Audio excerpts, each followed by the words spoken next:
Hey there folks, and welcome back to another last epic build video.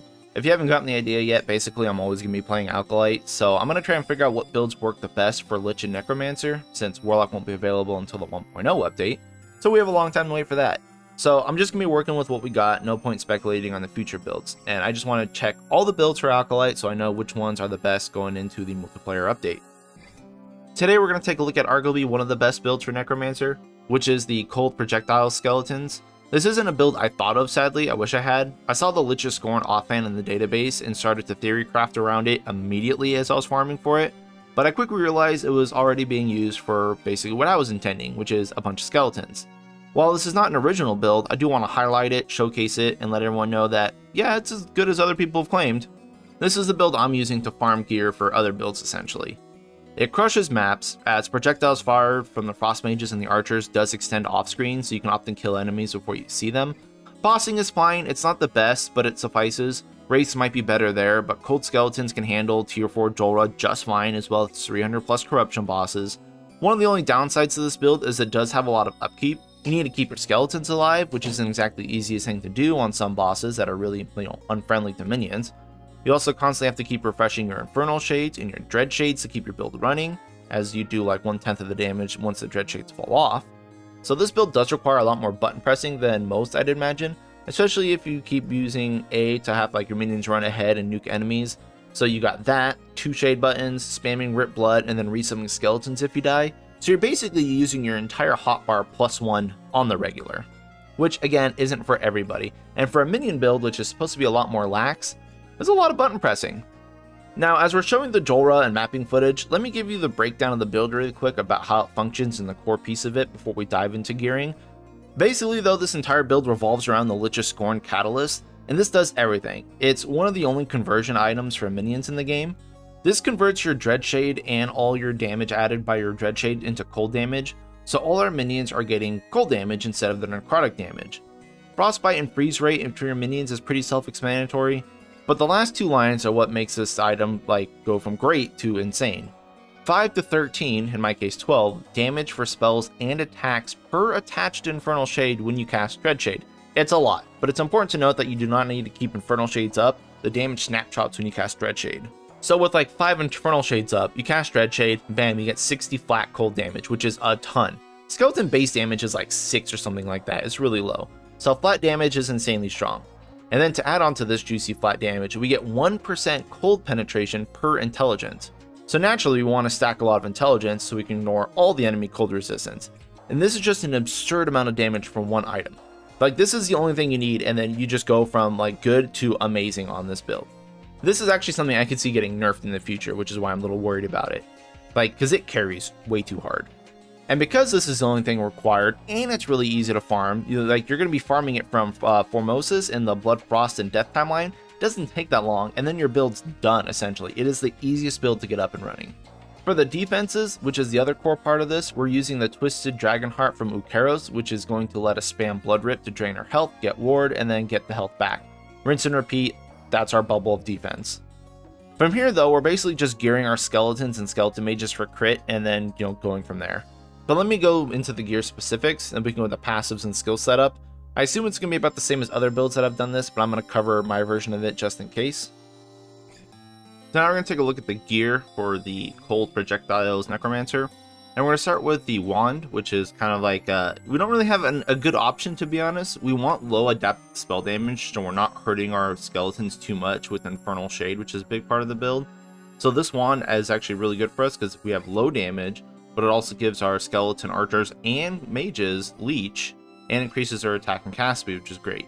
You can easily get legendary versions of these. 1 or 2 legendary potential is fine. There's not very many modifiers that it's actually going to help you, so even if you don't have a legendary one, that's great. Cast speed's probably the most important thing, just so you can spam Blood Rip more often and summon your minions back quicker. Other than that, I don't really know of any affixes that's going to help this build, so yeah. Moving on to the helmet. So typical skeleton mage helmet. So we're basically running a profane mask, which has adaptive damage from minions. This one came with minion health regen, which is fine. You pretty much want intelligence here though, because intelligence is a big part of our build. But this is what we got. And then you want to just get crit, life, crit strike avoidance, you know, that's really big. Minion crit shared, that's also really good. I got this thing sealed at tier 3. Tier 1, tier 2 is fine too. Just get something sealed on there. It's really easy to seal like low level stuff. For the chest piece, again, you know, skeletons crit. So we want crit strike. If you can get like tier 6 or tier 7 crit strike for skeletons, great. This one came with, you know, tier 6 summon skeletons, so that's good enough for me. And then we sealed a tier 1 +1 maximum skeletons, because that's all we need. It's just, it's always going to have +1 max skeletons regardless of the tier, so that's easy seal right there. And then we just crafted on life at the end of this, so easy chest piece. You just got to find a good prefix that you need. For the amulet, I'm running Death Rattle because this one rolled at near perfect rolls, but I don't actually like this amulet very much because yes, it gives minions crit multi, which is huge, big part of your damage. But the rolls here for the crit multiplier, the int, and your minion seem to always be like the same roll. So like if one of them's low, they're all low. If one of them's high, they're all high. You're never going to get like 100% minion crit multi and 10% minions take increased damage modifier. So your minions are going to be dying a lot, which is why life and minion regen is really nice. But other than that, like, I don't know if the crit multi is worth it. I'm using it for now, but, you know, might change it later on. For the legendary potential, we just threw on minion life and health. I wanted to get minion damage and intelligence, but, you know, that's what I got. So that's what happens when you make legendary stuff. All right, for the belt, simple minion health, minion regen. You could get some, like, I think you can get minion crit or something here, but not super important. Crit strike avoidance is really nice, so we can get like, you know, we got 60% here from the drop and another, you know, 36 or almost at 100% crit strike avoidance, so, you know, that's good there. You can also get crit strike avoidance on your gloves, but I'll get to that in a second. Most part, everything else is pretty much whatever. Void res, we sealed level 1, cleanse all ailments, which is again easy seal, and then we just finished crafting up the minion life. For the rings, I'm running 1 hollowed finger with minion damage, health, and intelligence. Again, like, I don't think, you know, getting legendary 3 hollowed fingers is all that hard because I've had like 3 of them already. You don't actually need the +1 maximum skeleton, so if you just get a good ring, you're probably good enough because none of the other stats are really going to help you all that much. If you don't have a hollowed finger with like, you know, 2 or 3 legendary potential, don't worry about it. Just run, you know, a standard ring, something like this, which is what I was using before. You know, just int, minion life, crit threshold, stuff like that. The other ring we're going to be running here is Ribbons of Blood, because we got this with 2 legendary potential. Now, the minion leech isn't doing anything, but we get some fat increased health from this thing, and the leech rate is good because we're getting base leech from this wand, so we'll be able to leech faster, which is great for them. But the other modifiers don't do anything. We're really just looking at this because minions cannot be crit is huge, so your minions are going to be a little bit more sturdy, which is good because we really need that for Death Rattle, because if they get crit, they're basically dead. For the boots, I have 2 legendary potential Eteros Path just because it does fat HP and it gives us more movement speed. The movement speed on your minions is good, but it's not great. I mean, it's not like a deal breaker if you don't have these. You're probably better off with the rare boots, to be honest, if you can get something sealed. But again, these you want, you know, crit strike avoidance if you can get it, life, intelligence, and then just, you know, whatever resistances you can fit on this thing. For the gloves, not mandatory in the slightest. We're running Lich's Envy so we can get the 2 set piece bonus with Lich's Scorn here, because this is the key part of the build. This is going to give us a lot more damage on our Infernal Shade, which is not good because it's going to be hurting these skeletons way more because of Death Rattle also making them take 30% increased damage. The extra damage you get from 4 shades is noticeable. Like if we come over here and check it out, we put on like 10 and then have them swing at this thing, and we're seeing 100k crits on this thing, a little more than 100k. You know, 120s in there. Like it's a big fat chunk of damage in this. And then if we take these off, and then we only have 6 shades max, if I can get 6. But yeah, it's a lot harder to get more shades, but it cuts our damage in half essentially. You get 70s. Yeah, so we're about half damage. So the damage is really good on Lich's Envy for the gloves here, but you just have to be careful about killing your skeletons, because with the extra damage, as you start ramping these up, they start dealing more and more damage, which is, I mean, it's good. That's why we have health regen, but it's scary because once you drop Dread Shade, you see that's 800 ticks and stuff. Like they're really hurting. Like they will die from this. So be careful with that. But again, not mandatory. You can just get other gloves with, you know, minion life, minion damage, some resistances. That's fine. I particularly like these because the extra damage is really good for bossing. Don't really need it for map clear. And then for the relic, we're running the Twisted Heart of Ukeros because this is basically 100% of our survivability. We don't have a whole lot of ward or other defenses besides resistance. Like, we have decent resistances, but we don't really have endurance. We don't really have block. We have decent armor, I guess. But anyway, so we're doing this because we turn our Blood Rip to Necrotic over here with Rip Spirit. And this is in other build guide videos. I'm sure other people have mentioned this before. And because of that, we're going to be converting our health to ward when we use it. And since we're using Blood Rip, it's actually healing our health back. So if you look at the ward gain, we can just get that amount of ward. So, you know, it's going to go up to 7, 8, 9, 10k, which is why we can like tank bosses really well. And this is also the reason why you want cast speed on a wand, so you can spam this quicker, so you can build up your bubble a lot faster. And this way we have really good defenses. But that's basically the entire defensive layer for this build. As I mentioned earlier, the entire premise of this build is going to be based upon Lich's Scorn. And this is converting all our damage to cold, and this is going to be also giving us 1% cold pen per intelligence, which we have 85 right now, which you can get higher. Again, I don't have intelligence unlike my helmet or my chest or anything. You can get more damage that way. And then with the 12 cold damage added to spells and attacks per Infernal Shade, which is why we get the extra 4 shades from this.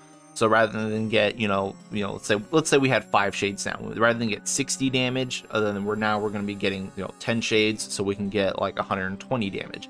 It's a lot of extra flat damage increase.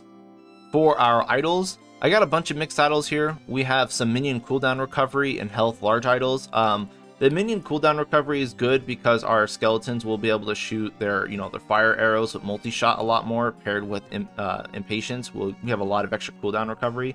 So we do have better clear speed because of that. Not mandatory by any means. You don't need the minion cooldown recovery. I just happen to have a couple of these things. They just keep dropping.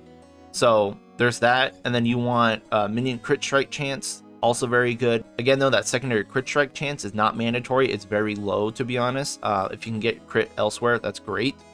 Again, cooldown recovery. And then we have minions have a chance to apply mark for death on hit. That's great for bossing. You do want that. 6% is probably enough. If you have like a adorned idol, the 2x2 that have like 9 or 10%, I would use that if it's got a flat life roll as well.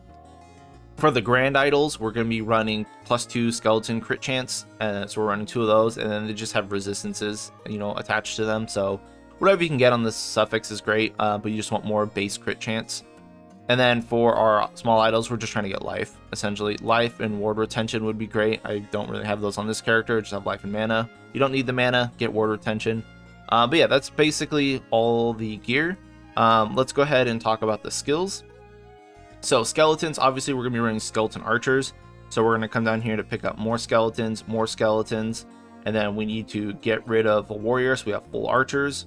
Multi-shot over here, so we can shoot, you know, 5-6 arrows, so we have nice good AoE clear. You don't actually need to get 2 points of this. I think if you put this down to just rank 1, you get 3 arrows. That's fine. I just like having the bigger spread, so not mandatory. Then we also go over here to get Necrotic Conviction, so we can get extra damage. This is the multiplicative damage modifier, so this is really nice. And then we run down here to Impatience to get our cooldown recovery, so we can use, you know, our fire arrow more often. And I'm not going Ice Arrow because, to be honest, we're getting a lot of flat damage from our Lich's Scorn. We don't really care about the base damage of the skill itself because we're just scaling everything off this.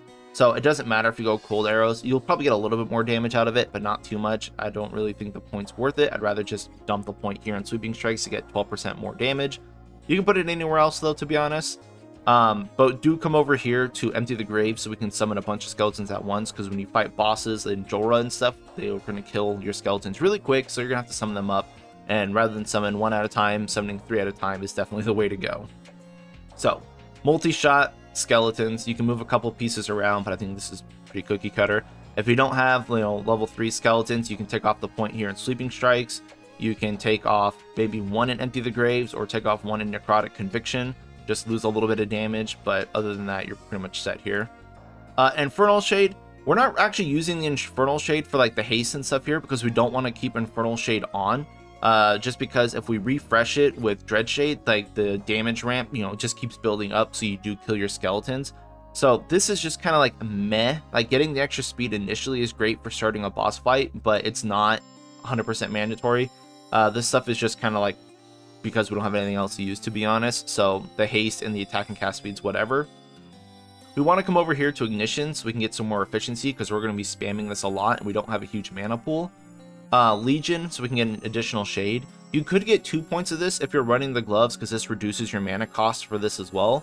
But if you're not, definitely keep 1 point because this doubles the mana cost of Infernal Shade, and you don't want that being like 30 or 40 and then have to use like 5 to refresh it. It kind of sucks. So just keep 1 if you want. And then we're going to have increased duration, which gives us a bigger window to drop all of them before we have to drop Dread Shade.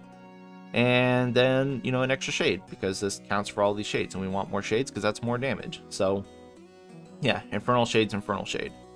Dread Shade, we want here Lingering Doom, because this increases our necrotic damage that we get for the buff of having Dread Shade, and then that gets converted to cold, so that's all our extra cold damage we're getting as well. So, we're going to be running this, 100% you want 4 out of 4. Lone Watcher, so we can drop it on one minion, not kill that minion, and then that way we can, keep the one bubble up as long as we can. You have to be careful with this though, because rather than have health drain, it does increase damage taken, which while Infernal Shade's on, does make it take a lot more damage, so this can kill your skeletons, which is why you want a lot of minion life and minion regen, so you can kind of counteract Infernal Shade and Lone Watcher on your one guy. Increased area, obviously you want all our skeletons in the one big area so we can get that affected on everybody. Increased attack and cast speed for everyone, mandatory. Grim Fate, again, more increased area and more damage, also very good. The health decay doesn't hurt us necessarily, but it does make this increase more damage taken, which is why, again, it's very scary running these gloves with Infernal Shade on, one skeleton, because if you drop it on someone, they're gonna die. You can get mana efficiency. It's not super important, but we have to get at least 2 points of it anyway to get an additional shade, which we want. Now, as far as Infernal Dread go, I actually just removed this just because this is actually what's killing a lot of our skeletons, is that it's refreshing the duration. So when we put it on a skeleton that has Infernal Shade and we drop Lone Watcher on it, the extra damage it takes and then refreshing the duration does kill our skeletons like really, really hard. So I don't particularly like this. I was using it a lot, but I'm taking that off now. I'll probably dump another point somewhere else. I'm not really sure where. Alright, so for Rip Blood, we have to come over here to turn it to Necrotic, because again, that's our entire defensive layer for this, so we can, reduce our health and turn it into a ward kind of thing. And then we want Stench of Blood, because this is how we're going to be directing our minions. You can use A, but Stench of Blood is really nice because you just, prioritize enemies that you're hitting, which you're going to want to be doing anyway to keep up your bubble. And then we're going to have Rip Blood cost less mana, and it has faster cast speed, just so we can, spam this as much as we can. And then we're coming over here to Hematology, so we get more health based on our intelligence, and we want to stack intelligence, so that's great. And then we're coming over here to get mana granted back. That way, when we're trying to, dump Infernal Shades and Dread Shades, we can quickly cast a bunch of Rip Blood, get our mana back. Also, if we're trying to resummon skeletons, we need to get mana back. We have to use Rip Blood. So between that and, having reduced mana cost, it costs nothing and it restores a lot and we cast it a lot. Really easy way to get mana back. So this is just most of our utility skills right here. And then for the skeleton mages, we're coming down here for Order of Death to get the extra skeleton mage.